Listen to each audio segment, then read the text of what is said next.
ছোট্ট আমার মেয়ে সঙ্গিনীদের ডাক শুনতে পেয়ে সিঁড়ি দিয়ে নিচের তলায় যাচ্ছিল সে নেমে।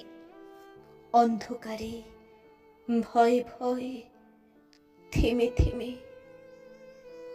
হাতে ছিল প্রদীপখানি, আঁচল দিয়ে আড়াল করে চলছিল সাবধানে। আমি ছিলাম ছাতে, তারায় ভরা চৈত্র মাসের রাতে। হঠাৎ মেয়ের কান্না শুনে উঠে দেখতে গেলেন ছুটে।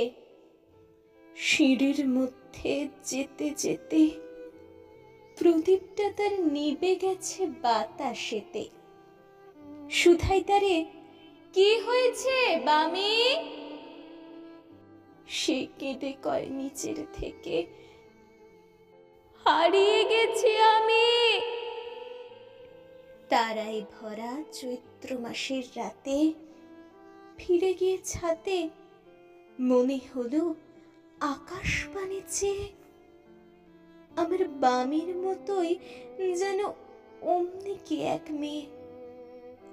নীলাম্বরের আঁচলখানি ঘিরে দীপশিখাটি বাঁচিয়ে একা চলছে ধীরে ধীরে। নিত্য যদি আলো যদি হঠাৎ যেত থামি, আকাশ ভরে উঠত কেঁদে, হারিয়ে গেছি আমি।